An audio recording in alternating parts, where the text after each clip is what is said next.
Good morning and welcome to you all. Some of you have heard my voice already because it seemed to be the only voice working down the tunnel at one stage. Just in terms of our housekeeping, look, if you have questions, please type them up. Elizabeth will field them and she will then come back to me and let me know, and she'll interrupt at an appropriate time in the session and I can deal with them. Now, some of them I will see anyway and I will deal with those questions. But let's get started. We've got a lot to cover, but that's okay because I will try and touch on information that best it conveys the message that we want about effective complaints management. Look, we're going to cover some of the theory behind the best practice in complaints management, why companies and organisations should make it easier for customers to complain, some ideas for making it easier for complainants to approach your company, because that is a huge problem, especially in some of our cultures which are quite implicit. We're not very good at coming up straight up and saying, I want to make a complaint, like cultures like the Americans are. How to get really useful information from your complainants, and helping customers to help you resolve complaints more easily, and proactive strategies for winning that all-important competitive race. The context for modern complaints management is risk management. And complaints represent the loud, clear voice of your customers, what we call the voice of the customer, as opposed to anything like surveys or satisfaction surveys. Any of those sorts of things are controlled, control modes for hearing your customers. It's just good business practice to manage complaints well. It is also cost effective. SOCAP has done research in the past which shows that if you can resolve a complaint at the first point of contact, it is 16 times cheaper than moving it up into 3 levels into your agency or organisation. That's phenomenal. Now, complaints do provide superb business intelligence on what you're doing wrong in the eyes of your customer. Also, if you're good at managing complaints effectively, you avoid that very powerful bad word-of-mouth advertising, which is a greater spectre now than it ever has been in business. Now, why don't we complain? There are lots of reasons why people don't complain. It's too hard. I personally could spend my whole life just doing complaints because of the complexity of complaints management systems I encounter on a day-to-day basis. So I just don't worry. I just take my business elsewhere as a general rule because I just don't have the time to do it. Often staff don't care, and if they demonstrate that they don't care, it's because the company doesn't care or the company makes it too hard for them. And the staff know that the company won't do anything, so what's the point of accepting your complaint in so many cases? It's just useless. Why bother? And people, both staff and customers, don't want the aggravation. They just want to get on with their life. They came in, they wanted to buy something from you, some insurance, do a banking transaction or something. They don't want the aggravation and the fuss of trying to manage a complaint. And fear of retribution. I noticed that I do a lot of work overseas, and this is something that is rarely mentioned in other cultures, but it is certainly mentioned here in Australia, which I find very interesting and quite distinctive. The fear, we all know the spitting in your strawberries syndrome in restaurants, i.e., complain about the dinner, and out the back in the kitchen they'll put the strawberries in your sweets, and then they'll put a little dollop of their special spit and put the cream on top, and you will never know, but they'll know. And so there's that sort of thing, the fear of being treated worse if you complain. It's a very Australian thing, and I think we need to be aware of it. it's sometimes just easier to go elsewhere, and that's certainly my preferred model of managing complaints in a lot of cases. And also, customers want to save face. They don't want it to be known that they've made a foolish decision and that something that they really wanted to buy has turned out to be a lemon or whatever. Or they thought that the insurance or the health insurance they were buying was just the best ever, and it doesn't turn out to be that way in their experience. And I'm sure there are lots of other reasons why we don't complain as well. So, what does that mean? Well, what it means is that no matter what, we are to do complaints effectively and efficiently, we're already working in a highly conflict-ridden context. If we want to guarantee escalation of complaints, we can move to one of these models. You all know about the very primal response that all humans have still. It's the same as in snakes. They're very primal, and it's the fight or flight response. Now, we all know about that. We hear about it all the time.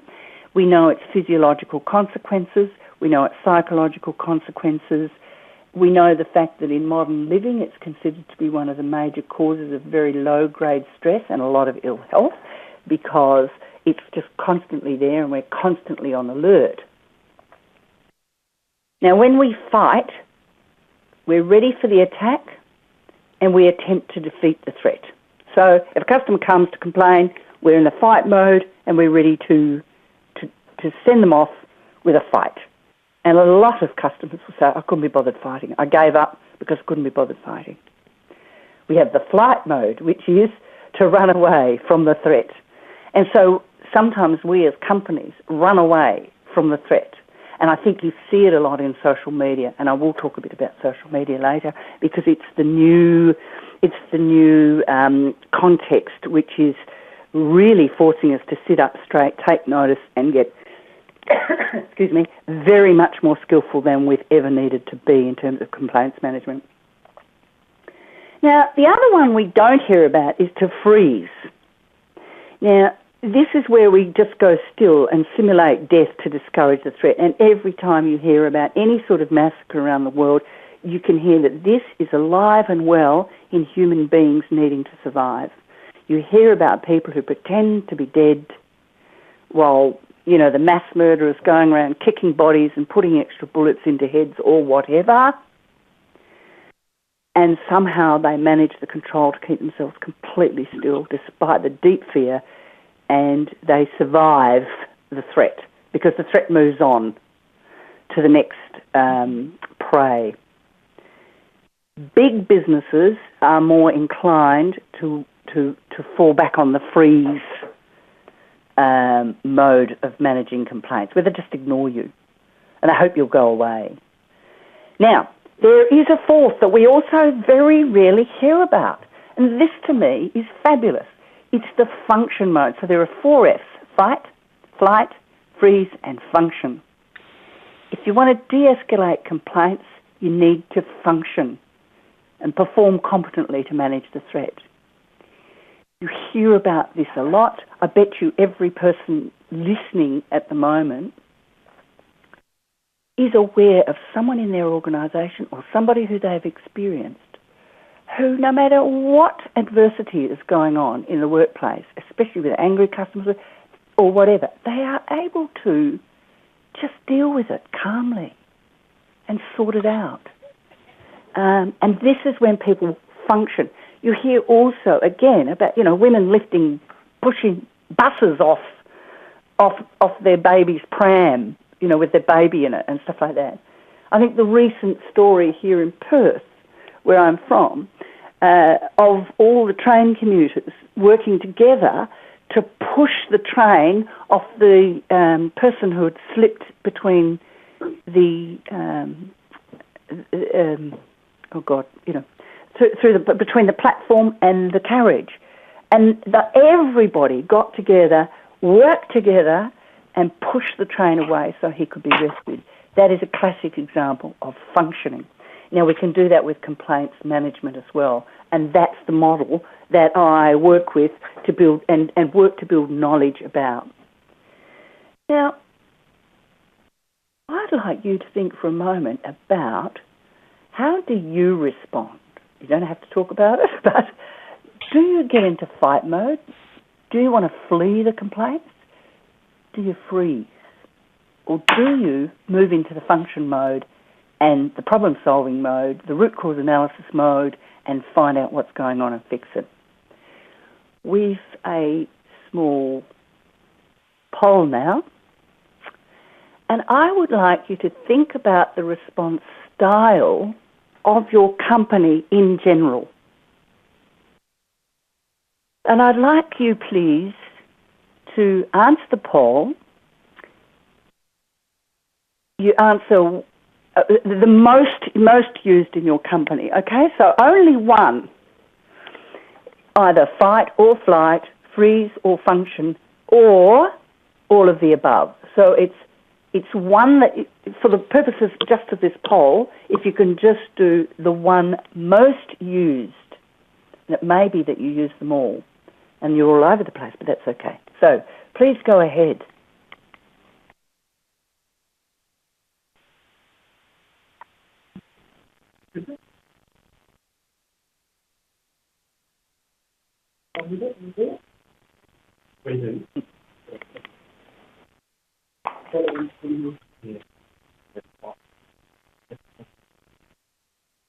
That should be about it. Has everybody had their go? Is that our numbers? No? Or is it? Yes, it does look like our numbers. 6, 8 people. All right. Good. So, I may be preaching to the converted. Most believe that you operate from the functional mode, and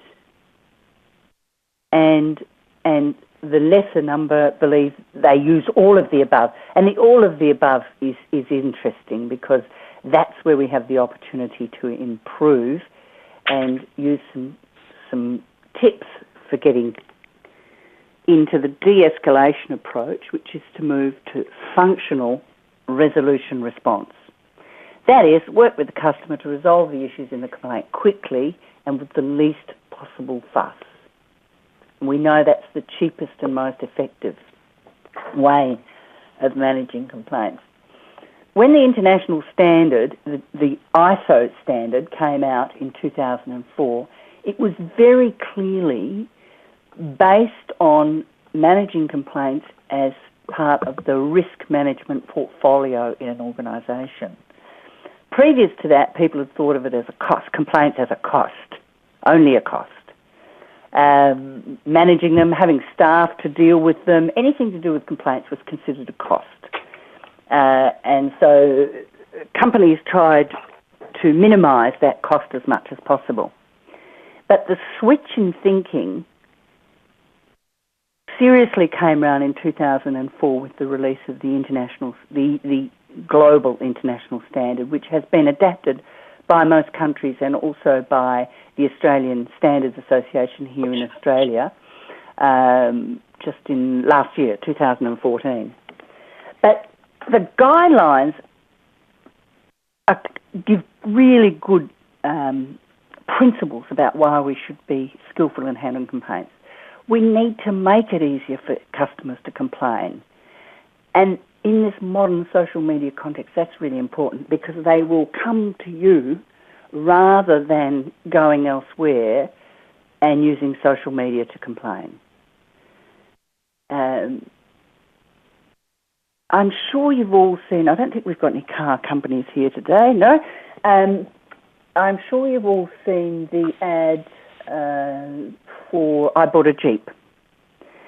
And I'm sure you've also seen the social media thing, the guy who bought a Jeep and it was just such a nightmare that he couldn't get it fixed. And so he's made videos, he's trashed the car and he's videoed it for all to see of all the things that went wrong with it.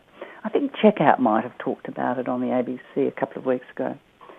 So that can be very powerful, and despite the expense of your advertising campaigns, one customer can undo the money you've spent on advertising campaigns with a powerful social media virus. We need to respond and resolve speedily. We need to make sure the customer is happy with the resolution or the response. This is extremely important because I'm sure if I asked you and was able to get a response, many of you have had the experience where you thought a complainant had gone away. You thought it was fixed, finished, never to be dealt with again. And suddenly, months later or a year later, they've reappeared.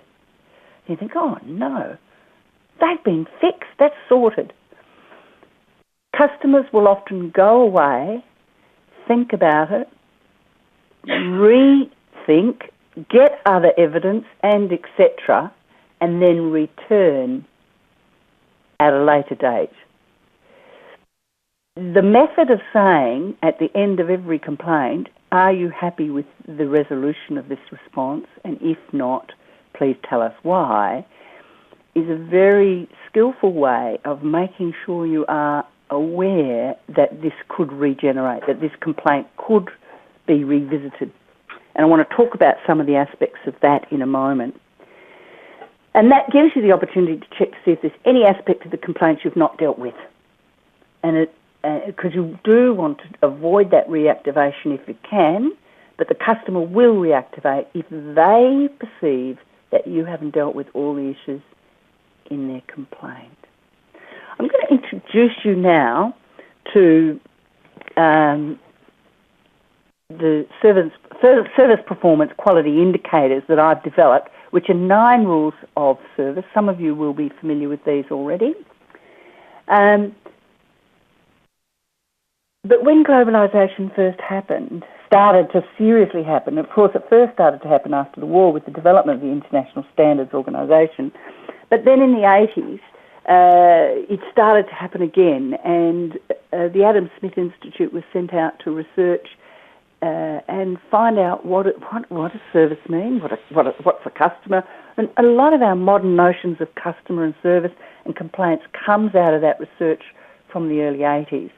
And it was out of that research that I developed these 9 rules. And the reason I'm giving them to you is because I can absolutely guarantee that if you get the narrative of a customer complaint, there will rarely be a complaint about your core business, i.e. the service you offer. It will be about these things. And the more research I do, the more convinced I become of this. And when I work with companies and look at their complaints, often there's a small element of the core business. It's how the company managed that issue that starts to sit in these rules of service. And it's in these rules of service where the customer holds a little kernel of their complaint and believes it hasn't been properly dealt with if these issues haven't been dealt with. So, be courteous to your customers at all times in all sorts of ways. And I mean, that's just good manners, but goodness, there's some bad examples around the place of people being discourteous when someone says, hang on, that's not what I asked for, or that's not what I wanted, or that's not what you said you'd give me. So the first rule is to be courteous to customers. The second is to be helpful to your customers, and that is different than courtesy. It's about helping your customer get what they want. For example, they may come to you and say, I would like a loan, a housing loan of only, I'll just imagineer this, of only $5,000 just to finish off. I own my house, I just want to do this, and you say, oh no, we don't do small loans like that. Now, to help them do that, you might move them onto a small loans business or find another way to do it. Now, this may seem a simplistic example, but it's basically one of the problems with sales training is sales training trains people to sell stuff, not to help the customer. And there's a big difference, and there's a big debate about that we could have. Consult with your customers, that's voice of the that's finding out what they want. And your complaints can give you extraordinarily powerful information about what your customer thinks about your business. Provide information to your customers about what you can do, which is different than being upfront and honest with your customers about what you cannot do. You can provide choice for your customers wherever possible, and you'll always know when your staff are doing that because you'll hear them say things like, we can do A, we can do B, which would you prefer? And again, salespeople are often not good at saying which would you prefer because they want to push. They'll say things like, I think this would be best for you, or this would be the best fit for you, as opposed to which would you prefer. Provide high standards of service, and these are all your efficiency indicators, which are and include provide prompt, convenient service which suits your customers, and that includes things like opening hours, etc. Deal willingly and positively with anything that goes wrong, and that's your complaints handling, and communicate effectively to your customers. And that means that your customers understand what you're saying. Some of you here in the audience today are from very complex environments where there's regulation and etc. It's in those environments where I most hear staff say the customers don't understand. I will assert that if customers do not understand anything about your complex business, which is regular, highly regulated or whatever, it is because you are not communicating effectively and openly. Now, we can have that debate offline, but in every instance where I see complaints about, so often it's about a failure to communicate by the business. Anyway, and then finally, the 8th rule is to provide value for money for your customers. And any complaint that says this was a rip-off, you charged, or you said it would cost this much, or you promised it was going to be this much, and it wasn't, that's all about value for money complaints. And then the 9th rule is to put things right when they go wrong. Now that, of course, is what we're talking about today, which is complaints management. So they're the 9 rules. Now, the reason I give those to you is, again, because, as I said, those 9 rules will cover, and may I say, I have 54 performance indicators that sit under those rules, and they provide a guide for the sort of thing that you can find in the complexity of a customer complaint. We're going to do another quick poll. This may seem incredibly simplistic, this poll, but you would be staggered how often complaints that a company is dealing with, the company's records of complaints do not have some of this stuff. So I want you to think about and answer this poll. For the convenience of the poll itself, the wording is a little bit different than the slides. But the first question of the poll is specifically, when a customer complains, do you find out the following? Specifically, what the customer purchased from your company, whether it's a service or a product. You would be staggered how many people don't find that out. Specifically, what their expectations were at the time of purchase. What did you expect from us? Oh, I bought this set of outdoor chairs. I expected them to last a year and for my 90-kilogram husband to be able to sit on them without them breaking. Simple enough. 3, specifically where they found the information on which they based that expectation. And often you will find that comes from your advertising or the sales spiel of your staff. And what actually happened to the customer or what actually was the reality. Often we'll jump in and try and tell the customers well, that wasn't the way you're supposed to do it. Well, customers don't know that. Or, well, you mustn't have used it properly. Well, customers don't know. If they don't use something properly, they don't. You need to find that out and record it, because there may be a flaw somewhere in your communication, safety communication, whatever chain that caused them. So what actually happened? What was the reality for the customer? And specifically, this is really important, specifically, what does the customer want to happen now that they have complained? That's a very powerful way of finding an easy way to de-escalate a complaint, because we often don't ask it because we're terrified that they'll want to sue us, have us all sacked. And things can be that they want rectification, i.e. fixing it, replacing it, a refund, a response or an explanation. Sometimes people just want an explanation, especially for you who work in those complex environments like insurance, the ombudsman, etc., the health funds. These are environments where often people just want an explanation about what went wrong or why it went wrong, or an apology, whatever. And I have very strong views about apology. I believe we should give them, and they should be skillful apologies. And despite the ever-diminishing view that an apology is an admittance of fault. So anyway, apart from that, if you've got that, we'll have a look at what the poll says. Now that's very interesting. I'm sure you can see the results, because your record, judging from what I'm hearing, and it's gone, so I can't see anymore. Anyway, the most important thing was that you were asking what they want to happen now. That is incredibly powerful. Now, in a lot of the Asian companies I work with, they say, the complainants say, I want him sacked. Well, that's where you need to explain. It is not the policy of this company to sack somebody for not getting your address right. You explain, you respond.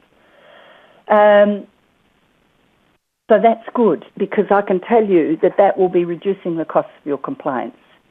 And I'd be interested to see if you felt that by asking that, was it helping you manage your complaints and the complainant easily?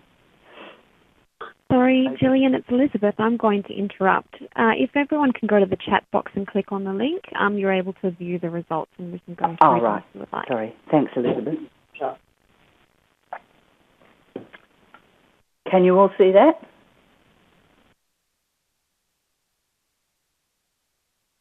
Oh, yes, I see. Yeah. Oh, sorry. Sorry, I didn't realise you couldn't see it. Have you all had a look at that now? And you can see why I was saying that number 5, specifically what the customer wants to happen now, is very, very important. But interestingly for me, that you're not recording exactly, especially number 2 and 3, where their expectations come. Because a lot of you, and I know, have huge marketing divisions. And often it's from there's a disconnect between what marketing says you can do and advertising says you can do, and what the customers experience at the counterfront or at the end of the mouse or at the end of the phone.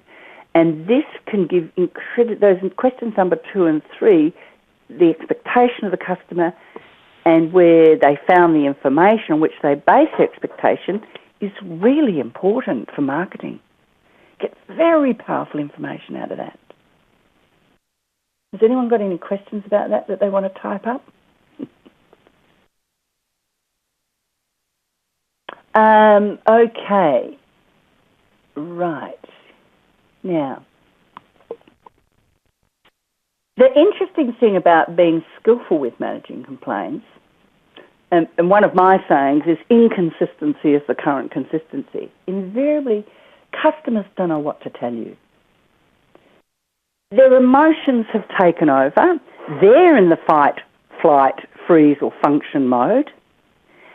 And they come to you, and that's why we often get irritated with complainants, because they're telling all this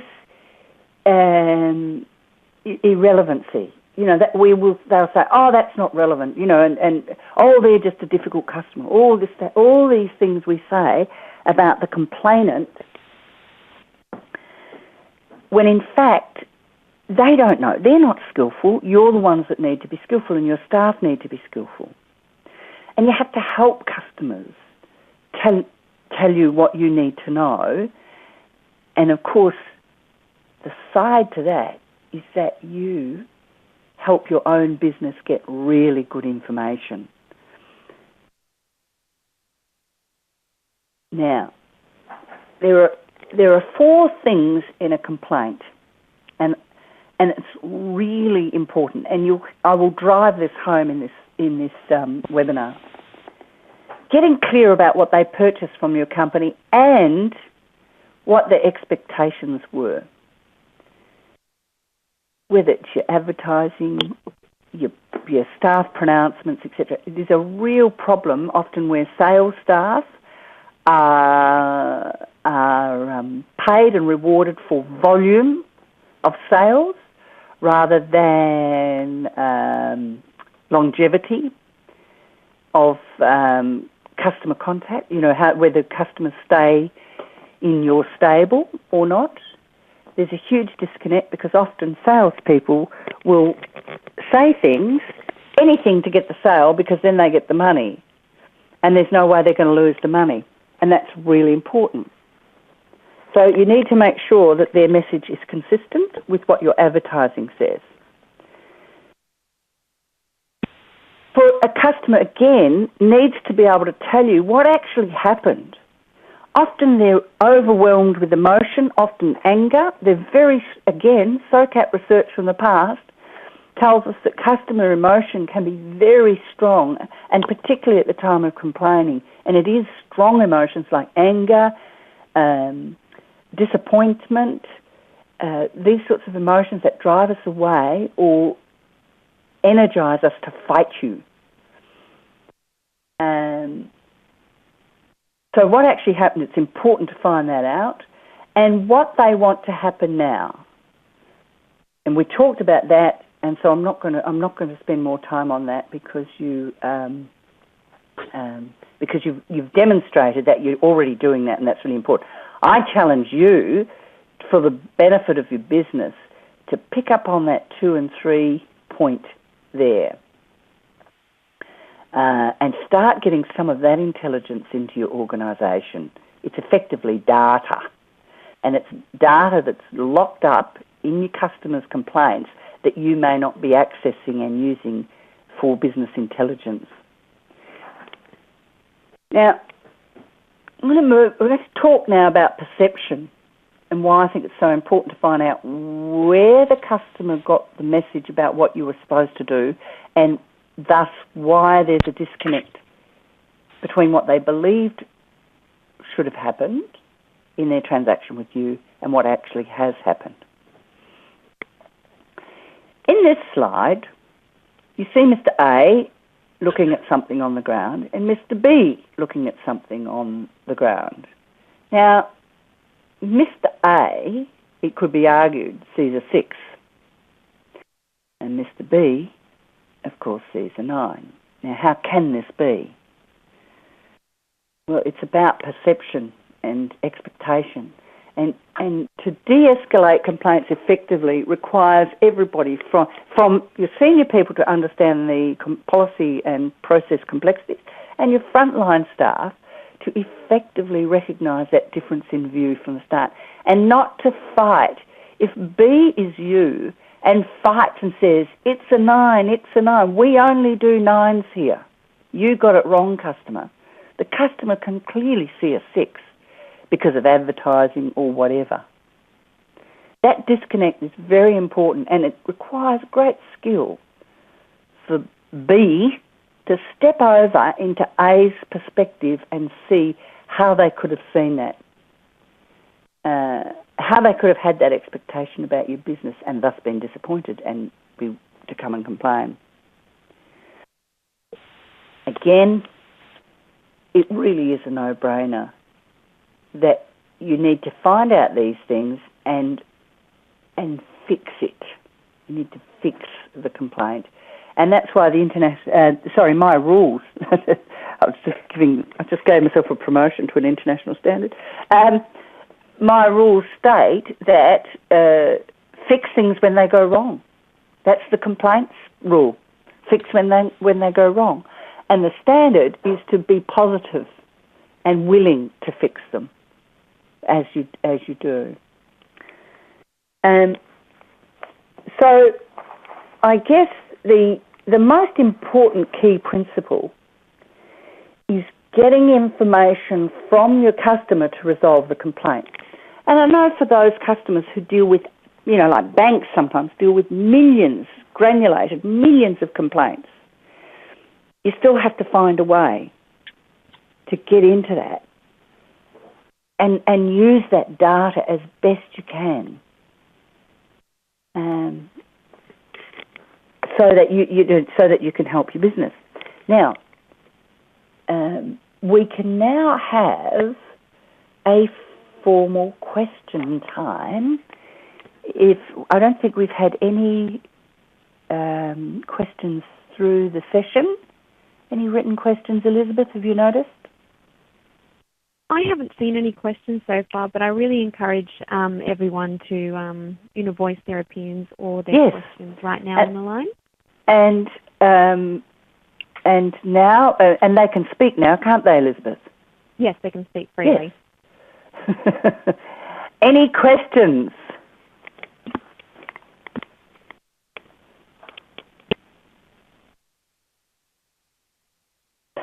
Be brave. Well, I have one actually about streamlining complaints management in an organisation. So, for instance, when you've mentioned banks that receive, hundreds of thousands to millions of complaints a year, yes. A lot of the time customers get bounced around from different departments, having to say the same story again and again, and that really angers and frustrates them. So, what could organisations do to streamline their complaints management process to stop this from happening?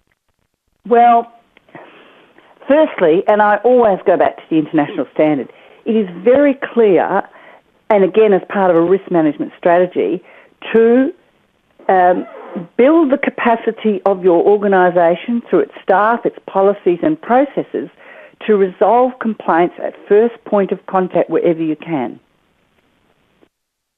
My understanding from working with banks is most of the complaints are low-level complaints, like you got this wrong, or a number was wrong, and it can mean a significant and substantial difference. So, one, you need to build the capacity to resolve as many as possible at the front line, and that's really challenging, where we are pushing to the front line the lowest denominated jobs and lesser paid people, less skilled, etc. At the same time, they need to keep data on all those hundreds and thousands of complaints. And what I find in a lot of companies when I go into them, asked to help with complaints, is that invariably they simply they're not capturing the data. And they have done the international standard requires all complaints to be analysed and prioritised. And you can set up systems to extract information from complaints and start building data on where the main thing. Now, most complaints are, as I've said before, in my experience, and very broadly across a wide range of circumstances and types of organisations, is that the core business complaints are very minor as part of the complaint. But often it's, I asked them to put my investment in an X and they put it in a Y. And when I went to complain about it, they told me that that is what I had asked for. It is not what I had asked for. So immediately you start getting the things that happen and compound after the initial complaint. And often the reason why customers come back is because they have in their mind and then he was rude to me, and then they put me onto somebody else, and somebody else couldn't help me, and then they put me onto somebody else, and that person was rude to me, and then that person failed to ring back. And so the complaint compounds, they have all this. Suddenly it's miles away from my investment should have been put in X and it was put in Y. What I find companies do is they fail to attend to all the and thens, and then, and then, and then. And they need to get data on it, but they ignore it because it's service issues and they think it's not their core business and it's not part of the complaint. So, the short answer to your question is, to streamline, you need to know what your complaints are about, you need to know what's in them, all the elements, and you need to have data on it, and you need to be able to see if there's a shift. You should be able to see if there's a shift in sales, for example. If there's a shift when suddenly there's a new policy and people are trying to push another product and suddenly there's complaints are suddenly starting to arise, you should be able to see in those complaints the elements, if you're getting good data from those complaints, that tell you where there's a drop in your supply chain somewhere. Either the sales staff are telling lies or offering discounts that they're not allowed to give or whatever. Data is the key, in short. Question. Sorry, I don't mean to cut you off. I know that we're short on time, but Daniel yes? has a question. He wants to know what does a company that is sufficiently open to complaints look like?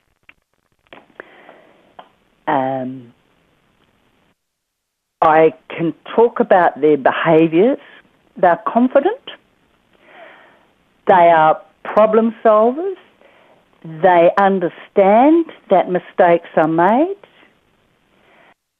And if someone tells them, they thank them because the customers help them pick up that they've done made a mistake. What I call, oops, we made a mistake. Oops, sorry, we made a mistake. Complaints. They are fast. They're fleet of foot. They are able to resolve the complaint as soon as possible. They also take the information from the complaints and use it to fix any systemic problems, because they can recognise if it's systemic problems because they're collecting the information. I do actually have a list, and if you like, I can send that to you, Elizabeth, to distribute to the participants. And it's a list of, looks at people, policy, practices, and just to keep the alliteration going, plant, i.e. resources, in an effective and skillful and mature organisation in terms of complaints management. So I can send that if you'd like, Daniel. The other thing is, I think when they're open to complaints, they don't see the customer as the enemy. And that's really important. Their customers are seen for what they are. They provide revenue so that you can all go home and put food on the table for your children. Very important people. I hope that helps. But look, I'll send that out because it's a complex question and there's no simple way. A lot of people think if you can get the 16-year-old on the front counter to smile, the service will be okay. And it isn't that easy. It's deeply complex. So I'll send that out later today for Elizabeth to distribute to you. Daniel? Perfect. Now, I'll send it out this afternoon when we've sent out the recording as well, along with the presentation. We've got a question from now, Jeff. Jeff's asked the question, what would best practice complaint resolution timeframe be? And Jeff, that question is a bit like how long is a piece of string. It absolutely depends on your capacity, and it varies.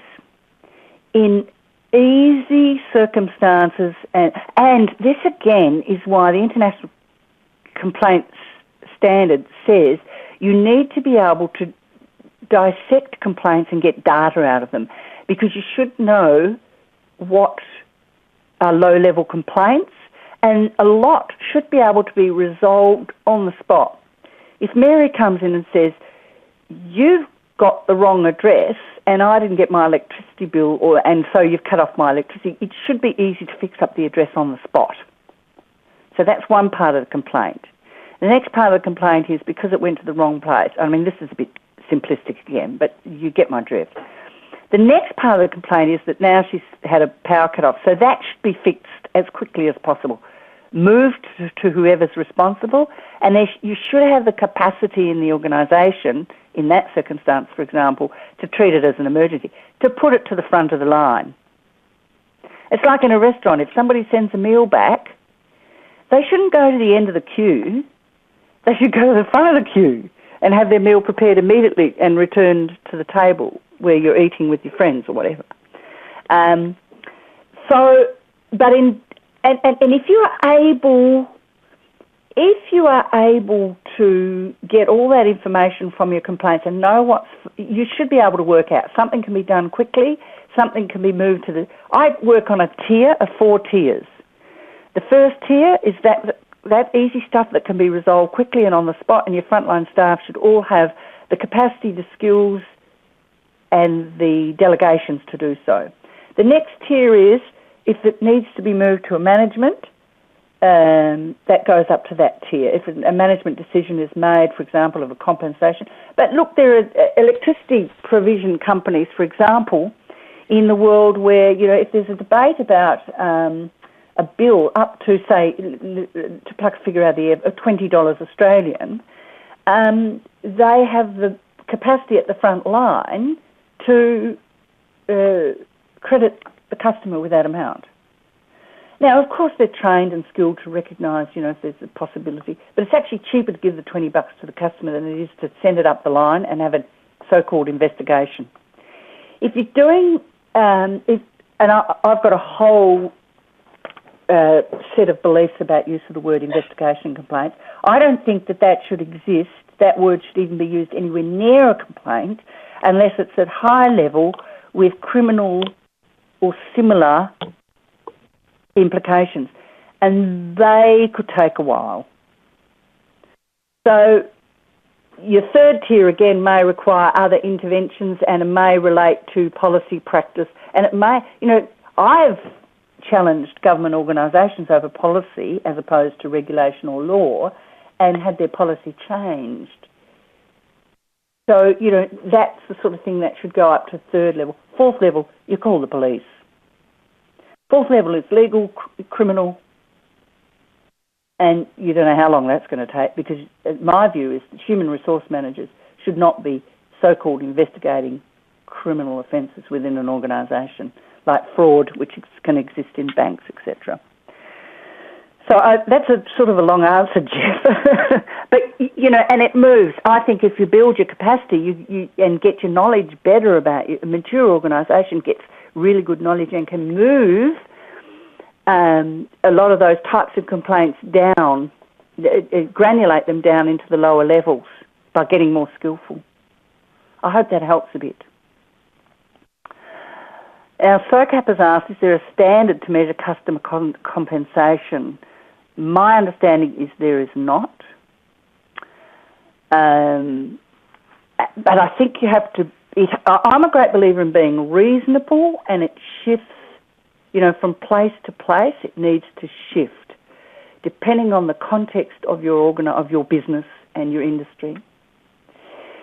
If, for example, and I'll pull a whipping boy out here, let's say a telecommunications company on which a business is totally reliant causes services for phone line services to be cut to that business. And the customer complains, the business complains and says, oh, look, you've cost me, $10,000 in the last 4 weeks because of phone problems. It is not appropriate to send a couple of movie tickets. Get my drift? You have to, because that is just insulting to the customer. So it has to, I think that you have to apply the measure of reasonableness. What is reasonable here? When you ask a customer what they want, they often will simply ask for a refund. They won't necessarily want, a huge payout, but they'll just want the bill reversed or whatever. And that's one of the reasons why the international standard has to ask customers, what do they want to happen? Because often they just want it fixed. So the short answer to you at SOCAPW webinar is no, there isn't a standard. What I advise companies to do is use their brains and think reasonably and use that 6 and 9. Step across the other side and see what it feels like. Often customers want a lot more if you have frustrated them and taken a long, long time to sort their complaint or ignored them and told them they were wrong, and then finally they found evidence that they were right, and that's when they're angry and they want a lot more than just having the bill, paid or whatever. Hope that answers. Any other questions? I'm mindful of the time. It's almost 1 p.m. Does anyone want to stay on for the next couple of minutes and ask a couple of questions, or is everyone happy to log out?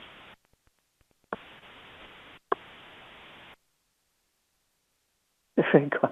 So maybe they've all gone. We do have, ideally we should be able to give you 5 minutes because we have 5 minutes to start, so please don't feel shy.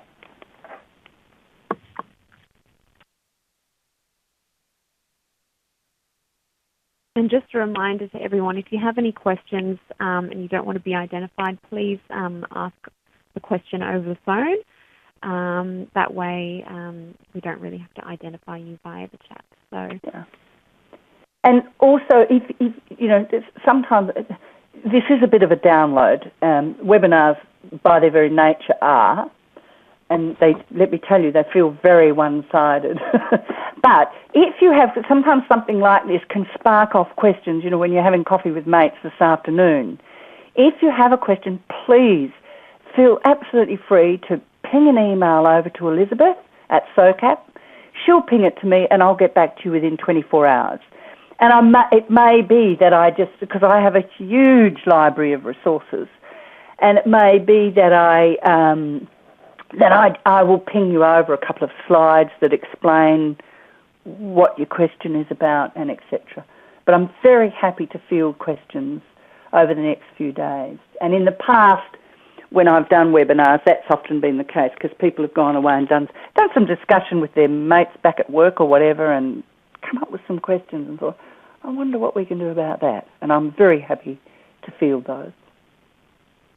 Yes, it is always very daunting sometimes to ask questions. So again, I invite people to send me an email. So it's epickworth@socap.org.au. Please feel free to send me an email with any of your questions. We'll also send out a webinar evaluation in an email, along with a copy of the presentation, a PDF copy as well, and also the guide that Jillian said that she can send through. I thank everyone for attending, so thank you very much for taking an hour out of your day today. Some people have, taken this time in their lunch break, so I really do appreciate it. Thank you very much, Jillian, for presenting this webinar. Unfortunately, due to the technical issue, I didn't actually get to inform you of Jillian's biography, so I'm going to send that as an attachment on the email that I sent this afternoon. So thank you very much, Jillian, and thank you everyone for attending. Thank you very much, everybody. Enjoy your days. Bye.